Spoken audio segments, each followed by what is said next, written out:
കേരളത്തിൽ ഇപ്പോൾ വലിയ ചർച്ചയായിക്കൊണ്ടിരിക്കുന്ന ഒരു വിഷയം കേന്ദ്ര ബജറ്റാണ്. കേരളത്തിനെ കേന്ദ്ര ബജറ്റിൽ ഉൾപ്പെടുത്തിയിട്ടില്ല എന്ന വാദമാണ് UDFും LDFും ഉയർത്തുന്നത്.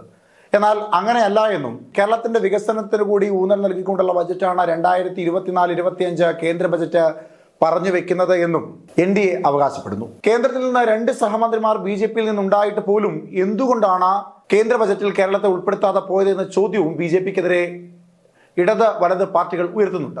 ഇതിന് മറുപടി പറയുകയാണ് വി മുരളീധരൻ. കേരളത്തിന്റെ വികസനത്തിലെ ഏറ്റവും പ്രധാനപ്പെട്ട എയിംസും വിഴിഞ്ഞവും ഒക്കെ കേരളത്തിൽ വരുമെന്നും അത് എങ്ങനെയാണെന്നുമാണ് അദ്ദേഹം വ്യക്തമാക്കുന്നത്. കേന്ദ്രം കൊണ്ടുവന്ന ബജറ്റ് കേരളത്തെ അവഗണിച്ചുകൊണ്ടുള്ളതാണ് എന്നൊരു വാദം ഇടതുപക്ഷത്തിന്റെ ഭാഗത്തുനിന്നുണ്ട്, അല്ലെങ്കിൽ കോൺഗ്രസിന്റെ ഭാഗത്തുനിന്നുണ്ട്.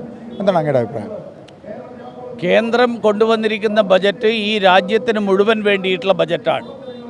ഈ രാജ്യത്തെ യുവാക്കൾക്ക് ഏറ്റവും വലിയ പ്രതീക്ഷ നൽകുന്ന ബജറ്റാണ് അവതരിപ്പിക്കപ്പെട്ടിട്ടുള്ളത്. കാരണം തൊഴിലില്ലായ്മ പരിഹരിക്കണം എന്നുള്ളത് ഈ ഇന്ത്യ സഖ്യത്തിലെ ഘടകകക്ഷികളായിട്ടുള്ള കോൺഗ്രസും CPM-ഉം ഒക്കെ കാലങ്ങളായിട്ട് ഉയർത്തുന്ന മുദ്രാവാക്യമാണ്.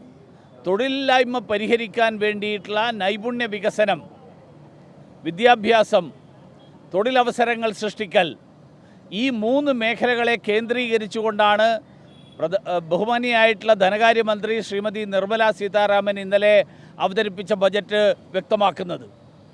വരുന്ന 5 കൊല്ലക്കാലം കൊണ്ട് 4 കോടിയിലധികം യുവാക്കൾക്ക് തൊഴിലവസരങ്ങൾ നൽകുന്ന, പുതുതായിട്ട് തൊഴിലവസരങ്ങൾ സൃഷ്ടിക്കുന്നവർക്ക് പുതുതായിട്ട് തൊഴിൽ ലഭിക്കുന്നവരുടെ ശമ്പളത്തിൻ്റെ ഒരംശം കേന്ദ്ര സർക്കാർ വഹിക്കുന്ന ഒരു സംവിധാനമാണ് ഇന്നലത്തെ ബജറ്റിൽ അവതരിപ്പിക്കപ്പെട്ടിട്ടുള്ളത്.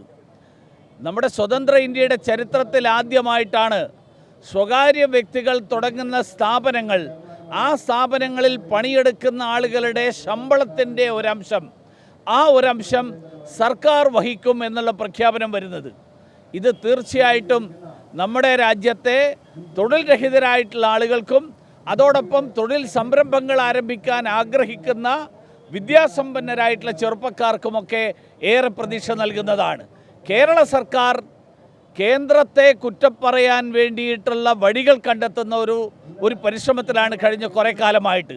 AKG സെൻറ്ററിൽ തലേ ദിവസം തന്നെ തയ്യാറാക്കി വെച്ച പ്രസ്താവന ബജറ്റ് അവതരിപ്പിച്ചതിന് ശേഷം മാധ്യമങ്ങളുടെ മുന്നിൽ വായിക്കുകയാണ് മുഖ്യമന്ത്രിയും ധനകാര്യമന്ത്രിയും ചെയ്യുന്നത്. അതായത് കേരളത്തിൻ്റെ ഏറ്റവും പ്രധാനപ്പെട്ട 2 വികസനങ്ങളായി MP സുരേഷ് ഗോപി അടക്കം ചൂണ്ടിക്കാണിച്ച എയിംസിനും അല്ലെങ്കിൽ വിഴിഞ്ഞം തുറമുഖ പദ്ധതിക്കൊന്നും ഇടം നൽകിയിട്ടില്ല എന്നൊരു ആരോപണം ഇതിനോടൊപ്പം തന്നെ അവർ പറയുന്നുണ്ട്. എന്താണ് അതിന്? നരേന്ദ്രമോദി സർക്കാർ അവതരിപ്പിക്കുന്ന ബജറ്റ്, ആ ബജറ്റും മുൻകാല സർക്കാരുകളുടെ ബജറ്റുകളും തമ്മിൽ വലിയ വ്യത്യാസമുണ്ട്. മുൻകാല സർക്കാരുകൾ വർഷത്തിൽ ഒരു ദിവസം മാത്രം തീരുമാനങ്ങൾ എടുക്കുന്ന സർക്കാരായിരുന്നു. നരേന്ദ്രമോദി സർക്കാർ വർഷത്തിൽ 365 ദിവസം പ്രവർത്തിക്കുന്ന, 365 ദിവസം തീരുമാനങ്ങൾ എടുക്കുന്ന സർക്കാരാണ്. വയബിലിറ്റി ഗ്യാപ്പ് ഫണ്ട് വിഴിഞ്ഞത്തിന് അനുവദിച്ചിട്ടുണ്ട്. അതിൻ്റെ നടപടിക്രമങ്ങൾ അത് പൂർത്തിയാകുമ്പോൾ അതിനനുസരിച്ചിട്ടുള്ള പണം കിട്ടും. എയിംസ് കേരളത്തിന് വേണം എന്നുള്ള ആവശ്യം തീർച്ചയായിട്ടും കേന്ദ്ര സർക്കാരിൻ്റെ മുന്നിൽ സംസ്ഥാനത്തെ മന്ത്രിമാർ ഉന്നയിച്ചിട്ടുണ്ട്, ഭാരതീയ ജനതാ പാർട്ടിയും ഉന്നയിച്ചിട്ടുണ്ട്. അത് ഉചിതമായിട്ടുള്ള സമയത്ത് കേരളത്തിന് ലഭിക്കുമെന്നുള്ളതാണ് എൻ്റെ പ്രതീക്ഷ. ഈ ബജറ്റിൽ അല്ലെങ്കിൽ ഇതിന് മുൻപുള്ള ബജറ്റുകളിൽ ഒരു ബജറ്റിലും എയിംസ് അനുവദിക്കുന്ന തീരുമാനം ബജറ്റിലൂടെയല്ല നരേന്ദ്രമോദി സർക്കാർ പ്രഖ്യാപിച്ചിട്ടുള്ളത്.